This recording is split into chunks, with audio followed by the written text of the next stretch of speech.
오늘부터는 대강절이 시작이 되어져서 12월 25일이 크리스마스 주님의 오심을 기다리고 대망하는 절기입니다. 여러분의 가정에 메리 크리스마스. 참 이 말 듣기가 참 거북하기도 하고 왜 그렇게 이제 부담스러운지 모르겠어요. 주님의 오심의 그 기쁨의 소식이 어둠의 권세가 물러가게 될 줄로 믿습니다. 이제 주님께서 말씀하신 8가지 복음 중에서 복 중에서 마지막 항목에 해당되어지는 게 오늘 마태복음 5장 10절의 말씀이에요.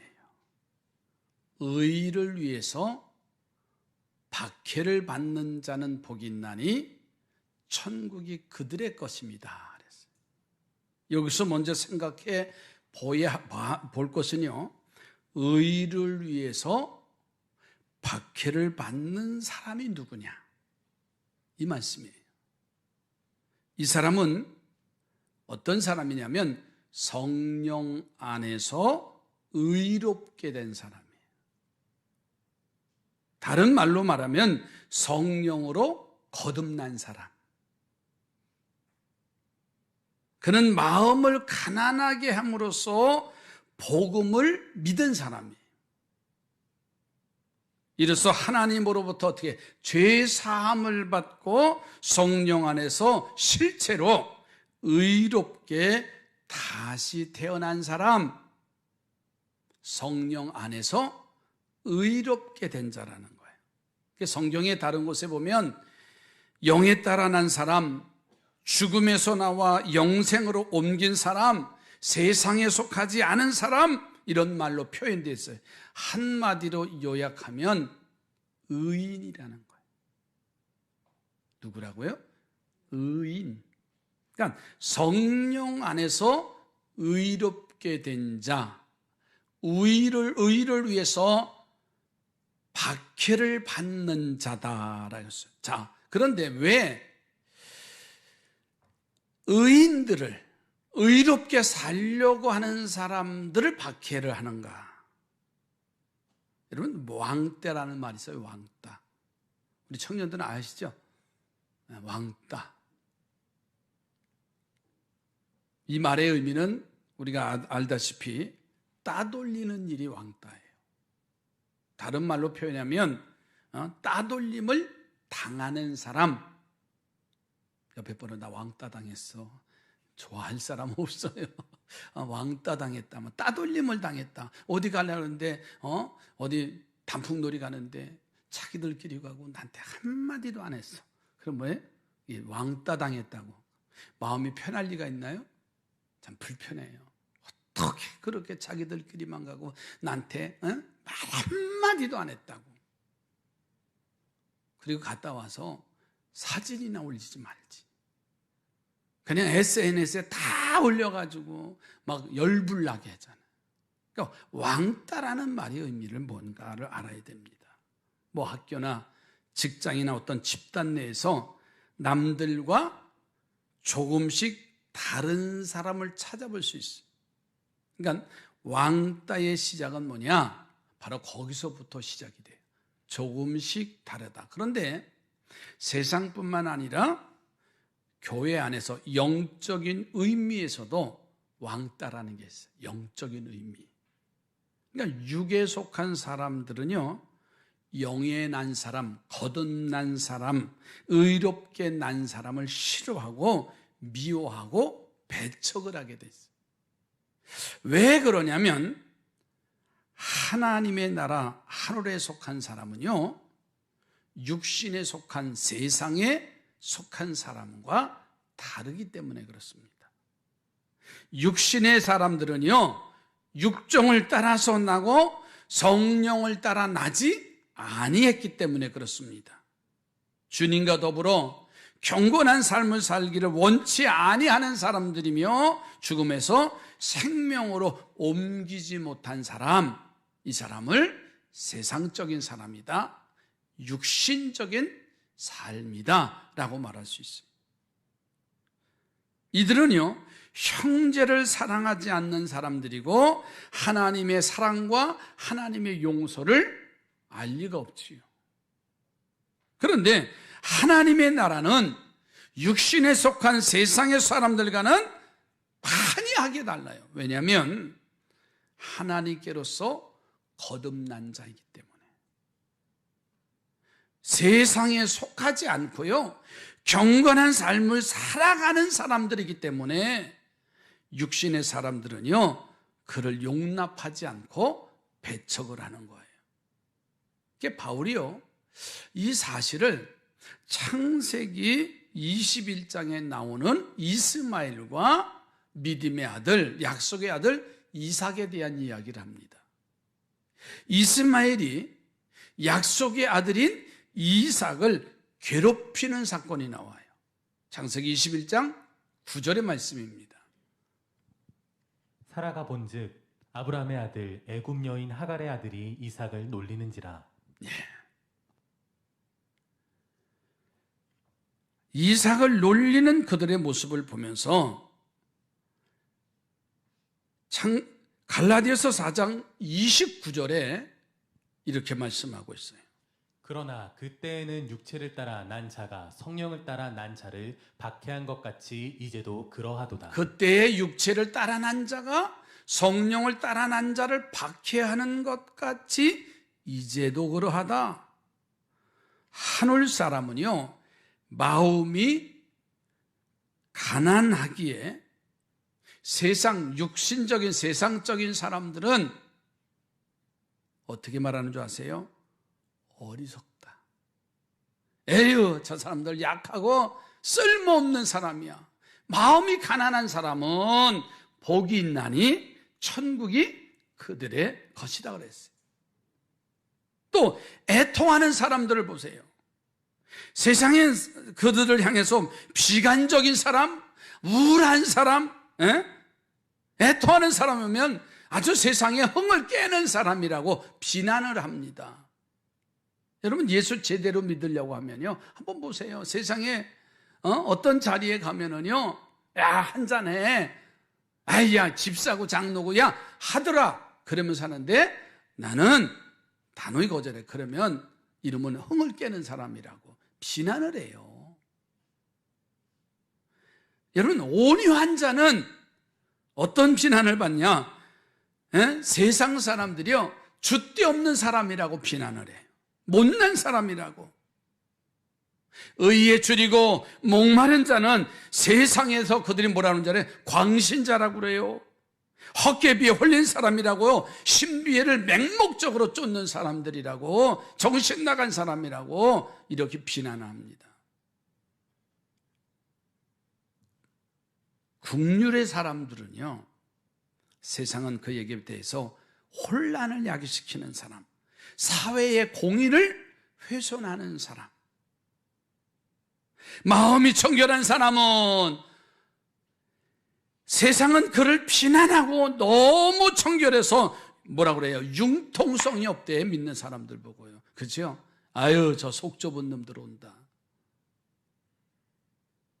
하나님의 자비를요, 세상의 사람들은 짓밟아요. 화평케 하는 사람은 뭐라 그랬는 줄 아세요? 그를 향해서 세상의 질서를 무시하는 사람, 혼란케 하는 사람들이라고 이렇게 표현을 합니다. 그러니까 세상에 속한 사람과 하나님의 나라에 속한 사람은요, 애초부터 함께 할 수 없는 거예요. 잘 들으셔야 돼요. 우리가 예수 믿으면서 거듭나고 하나님의 자녀가 됐다, 하나님의 백성이 하나님의 일꾼이 됐다고 하면 세상 사람들과는요, 같이 할래야 같이 할 수 없는 그런 사람 될 수밖에 없어요. 왜 그런 줄 아세요? 요한복음 17장 14절에 이렇게 말씀합니다. 주님은 내가 아버지의 말씀을 그들에게 주었사오매 세상이 그들을 미워하였사오니 이는 내가 세상에 속하지 아니함 같이 그들도 세상에 속하지 아니함으로. 이는 내가 세상에 속하지 아니함과 같이 그들도 세상에 속하지 아니함으로 인하다 그랬어요. 성령 안에서요, 새로 난 사람에 대해서는요, 그래서 이중적인 평가가 따르는 거예요. 하늘길을, 하늘 백성들이 가는 길은요, 다른 동반자들로부터는 야, 저 사람 참 겸손하다. 하나님과 사람들을 사랑하는 사람들이다. 하늘에 속한 자들은 그를 그렇게 말합니다.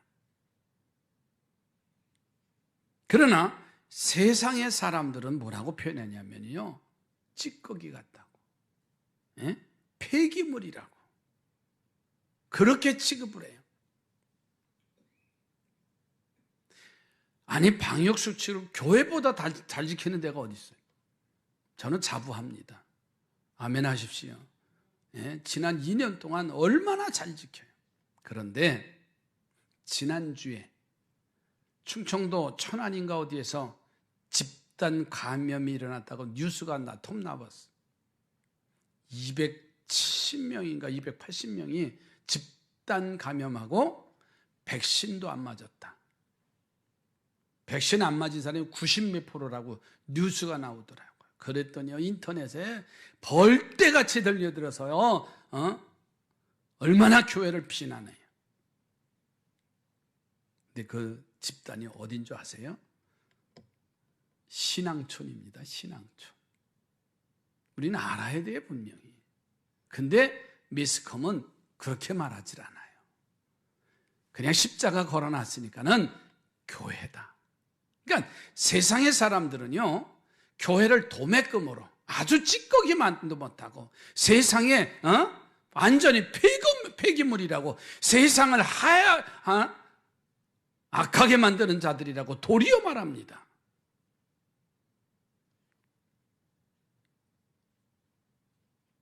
여러분, 세상은 잠시 그들의 필요에 의하면은요, 의인을 선대하기도 하지만 결코 지속하지 않습니다. 세상에 속하지 않는 한 세상 사람들로부터는 선한 대우받기를 기대하지 마십시오. 내가 몹시 애를 쓰고 심차게 신앙생활해도요, 세상에 속한 자, 믿음 없는 자는 여전히 우리를 핍박하는 건 당연합니다.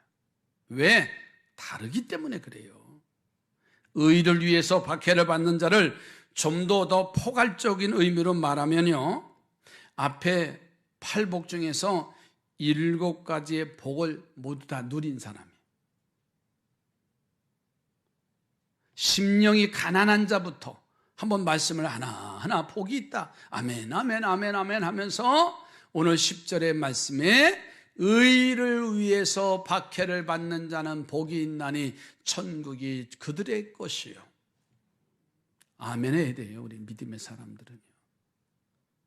그런데 이상하게 박해가 오는 것이 내게는 부담이 되고, 하나님이 계시지 아니한 것 같고, 내가 믿음 생활을 잘못한 것 같고, 아니 예수 믿으면 교회 나오면 잘 된다고 하는데 왜 이러한 일과 사건과 그리고 세상을 흐리는 것과 같은 일들이 우리에게 나오느냐. 여러분, 하늘을 누리는 사람들, 하늘 백성들은요, 세상 사람들과 다르게 그들을 하나님의 나라 백성으로 만들기 위한 전도자가 되기 때문에 그래요. 이런 사람들은요, 세상으로부터 박해를 받는 일이 필연적인 거예요. 화평케 하는 자는 복이 있나니, 그 다음에 뭐죠? 그들이 하나님의 아들이라 일컬음을 받을 것이다. 이야, 하나님의 자녀야. 그런데 화평케 하는 일을 내가 선포하면 선포할수록 마귀의 세력에 대한 일종의 선전포고예요. 여러분, 화평케 하는 일이 뭔지 아세요? 마귀의 형상으로 물들은 사람들에게 하나님의 형상으로 회복시켜주는 일을 하는 게 화평케 하는 일이에요. 아멘이지요? 여러분, 이 사실을 잘 알아야 돼요. 이 일은 마귀의 세력에 놓인 영혼들을 하나님의 자녀로 되찾아 오는 것을 의미하는 것이기 때문이라고 했죠. 그러면 마귀가요, 가장 싫어하고 경계하는 거예요.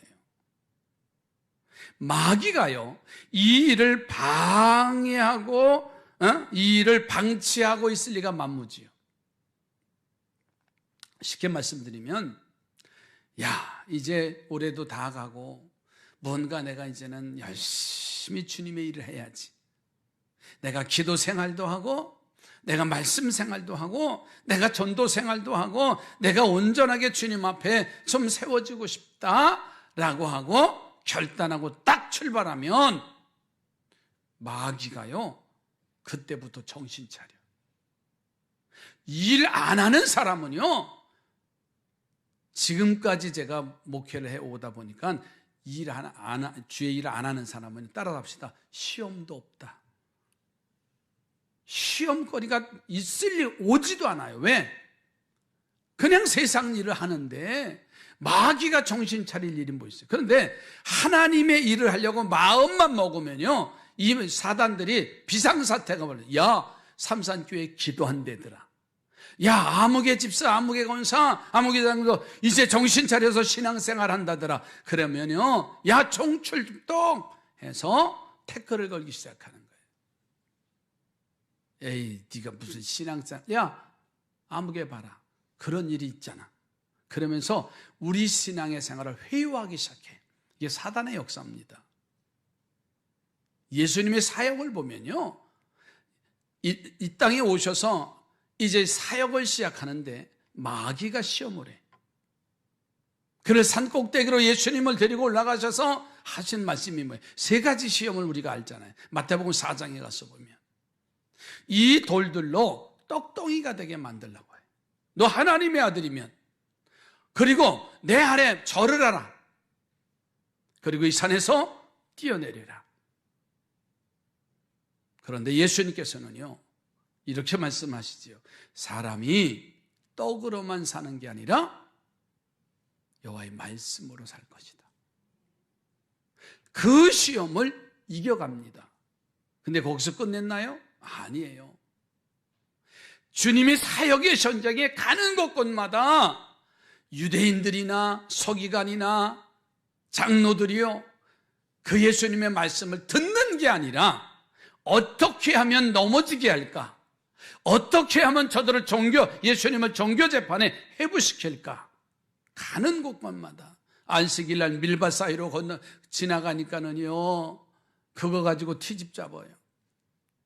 안식일날 손 마른 자를 회당에서 일으켜내니까는요, 안식일날 그랬다고 난리가 나요. 하는 일마다 그것뿐만이 아니지요. 마지막에는 주님의 사역에 어려운 일들이었는데 십자가의 사건까지 나와요. 여러분, 주님의 일을 하려고 하면 이 핍박이나 박해는 끊임없이 일어난다는 사실이에요. 왜 마귀가 그토록 집요하게 마귀는 사람을 통해서 역사랍니다. 왜 그렇게 마귀가 일을 할까? 주님은 하신 말씀이세요. 요한일서 3장 8절의 말씀을 한번 보세요. 죄를 짓는 자는 마귀에게 속하나니 마귀는 처음부터 범죄함이라. 하나님의 아들이 나타나신 것은 마귀의 일을 멸하려 하심이라. 예수 그리스도가 이 땅에 오신 것은 뭐라고요? 마귀의 일을 멸하려 한다. 아멘이지요. 그러니까 마귀는 자신에게 속한 사람들을 충동질해서 화평케 하는 자의 발걸음을 좌절시키는 거예요. 가장 널리, 가장 흔하게 사용하는 방식이 뭐냐면 핍박의 박해입니다. 온갖 유혹으로 막아보려다가 여의치 아니하니까 고통을 가하고, 그래도 멈추지 않으면 죽음까지 이르게 하는 겁니다. 여러분, 예수님이 당한 모진 박해는요, 화평케 하는 사람들 모두에게 필연적일 수밖에 없어요. 그들은 예수 그리스도에게 속한 상속자이기 때문에. 로마서 8장 17절 말씀을 보세요. 자녀이면 또한 상속자 곧 하나님의 상속자요 그리스도와 함께한 상속자니 우리가 그와 함께 영광을 받기 위하여 고난도 함께 받아야 할 것이니라. 아멘. 그리스도와 함께 상속자다라는 말은요, 그분의 영광도 받지만 그분이 당하는 고난도 예외가 아니라는 거예요. 그렇습니다. 화평케 하신 주님의 발자취를 따르는 하나님의 상속자들, 하나님의 자녀들은 주님이 당하신 고난도 함께 받아야 된대요. 아멘이 안 돼요. 여러분 한번 냉정하게 생각해 보세요. 신앙생활하면서 그냥 잘 되기만 바라잖아.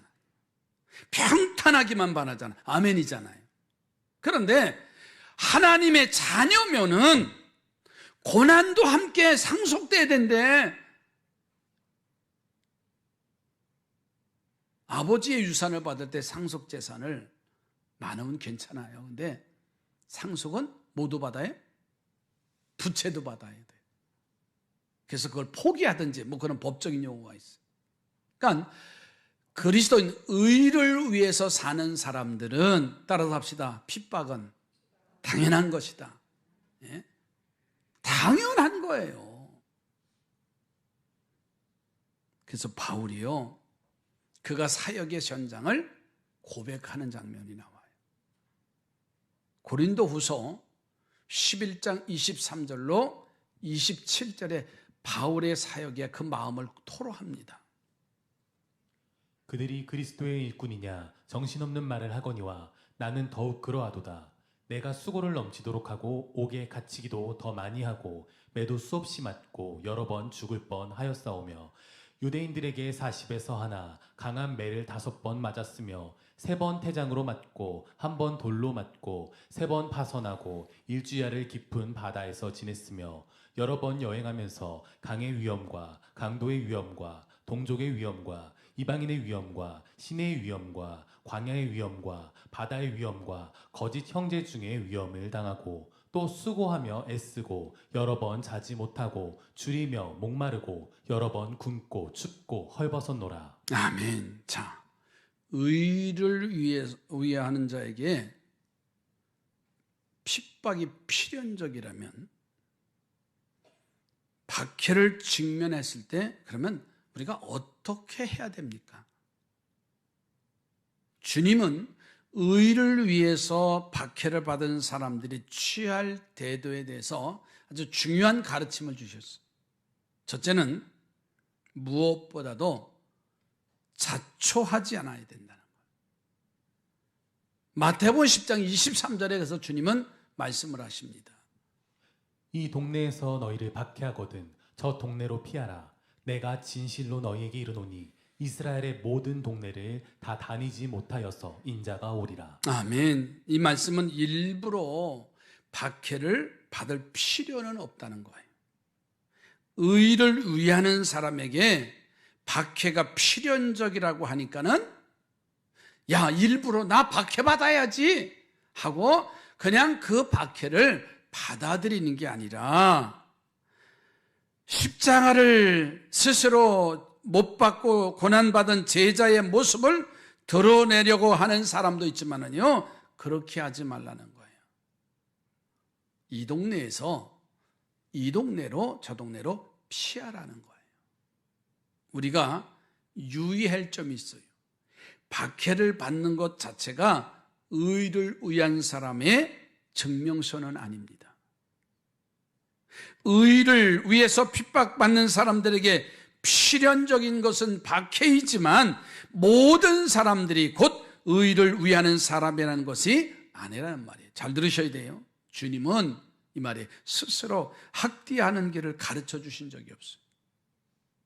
생명을 던져서 의를 지켜야 할 경우는 있습니다. 그러나 이때는 박해를 기쁨으로 감수하라는 거예요. 그러나 그것이 아니라면 피하라. 피하는 것이 바람직하다는 거예요. 피할 수 있으면 가능한 피하는 것이 지혜로운 것이라는 거예요. 또 한 가지는 박해를 피할 수 없으면 잠잠히 수용하라는 거예요. 즉, 나는 박해를 받지 않겠다고 저항하거나 변명하는 일이 없이 박해에 담겨 있는 하나님의 뜻. 왜 이러한 박해가 내게 오는가? 하나님의 뜻을 받아들이면서 순수히 응하라는 거예요. 요즘 말로 말하면 이 말입니다. 피할 수 없으면 즐겨라.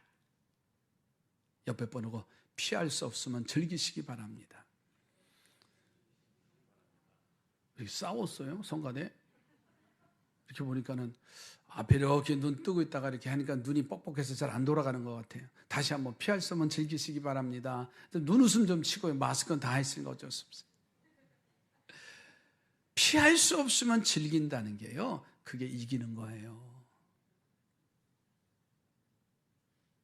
코로나 2년 동안 이제 우리는 즐기시기 바래. 그렇잖아요. 어차피 온 거예요. 이제는 저항하거나 할 수 없어요. 우리가 지켜가면서 거리를 둬가면서. 요즘 손 좀 잘 닦으시나요?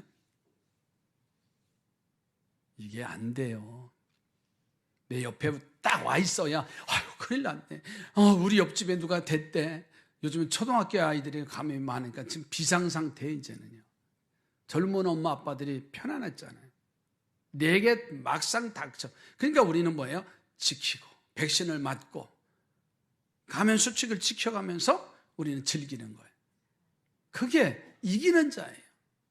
2년 동안 그것 때문에 예배하지 못하고 그것 때문에 활동하지 못하는 사람은 여전히 아직도 주저앉아 있잖아요. 그러면 어제 뉴스에 보니까 또 다른 바이러스가 또 온대잖아요. 그럼 어떻게 할 거예요? 이사야서 53장에 7절에 예수 그리스도가 오심을 이렇게 예언을 합니다.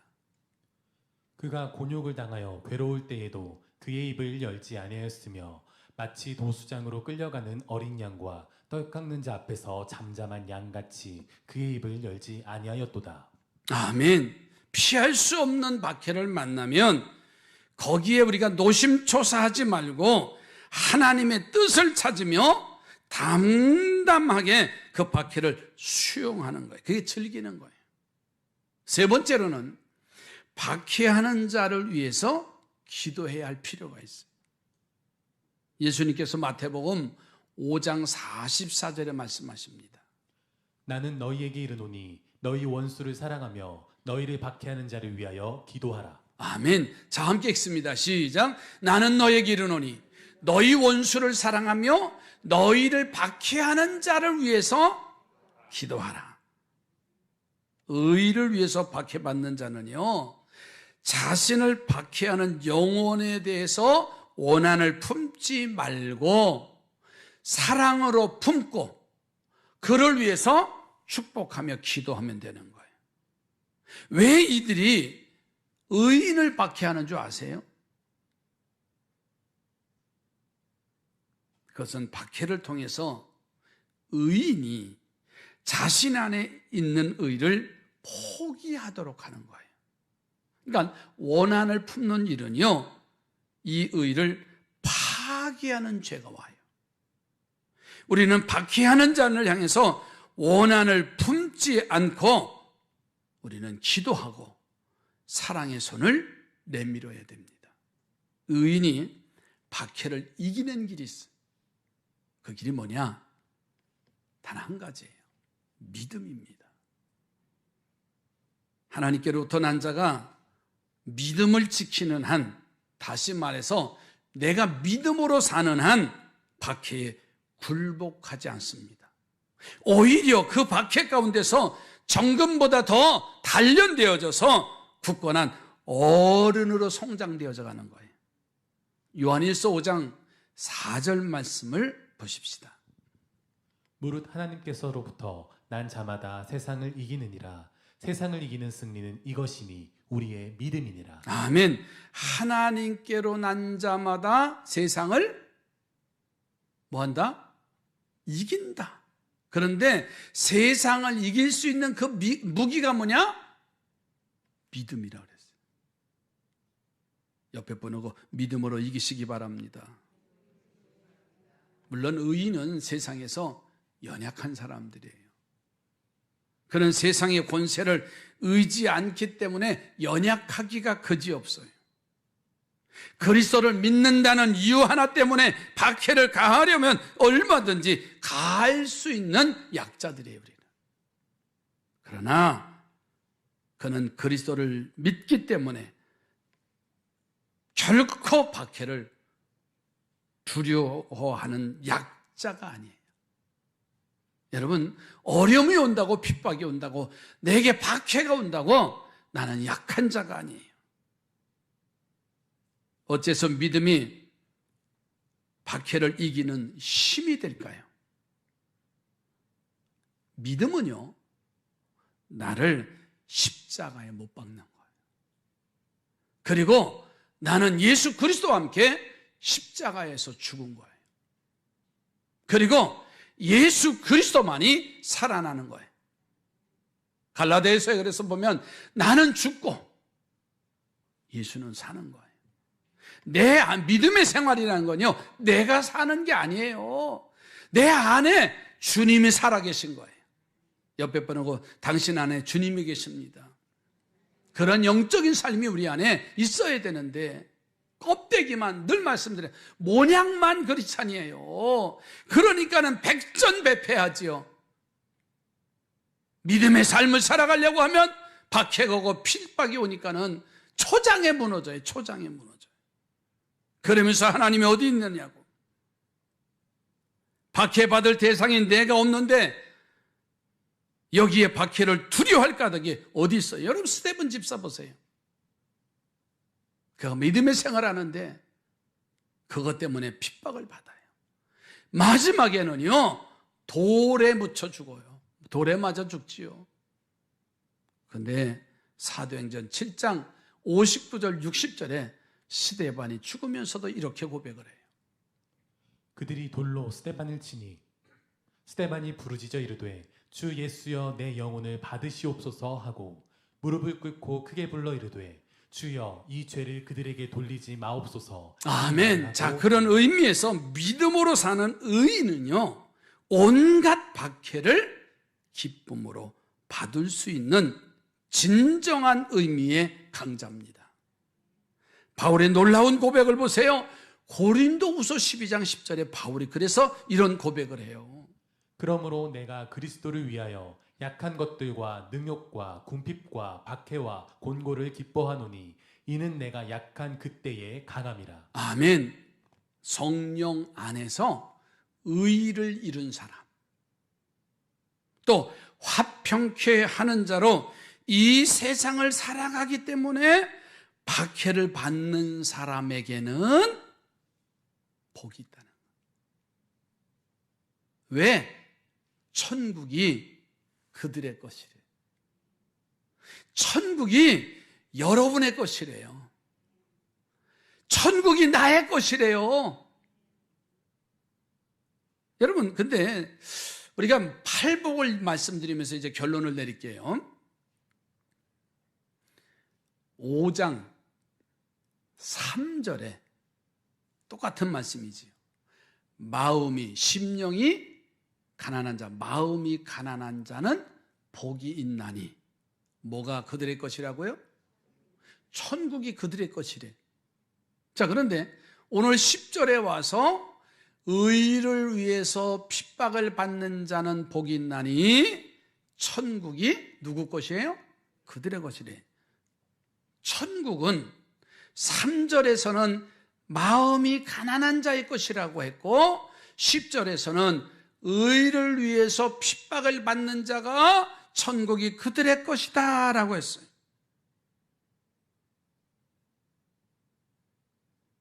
여러분, 이 말은요, 마음이 가난한 자에게 주어지는 복과 의를 위해서 핍박을 받는 자들의 복은 동일하지가 않습니다. 마음이 가난한 자의 복과 의를 위해서 핍박을 받는 자의 복을 둘 다 하나님의 나라를 소유하게 된다는 점에서는 동일하지만, 그러나 그 내용을 더 깊이 파고 들어가면 마음이 가난한 사람에게 주어질 하늘과 의를 위해서 주어지는 하늘은 성격이 달라요. 3절의 경우는 마음이 가난한 자에게 주어진 하나님의 나라는 출발점으로서의 하나님의 나라예요. 그러나 10절의 후자의 경우는 의를 위해서 박해를 받는 사람들에게 주어질 하늘은 완성된 의미에서 하늘나라예요. 이걸 잘 들으셔야 돼요. 그냥 팔복에 대해서 심령이 가난한, 그냥 찬양하는 게 아니라 하늘을 내가 소유할 수 있는 그 축복의 특권이 뭐냐?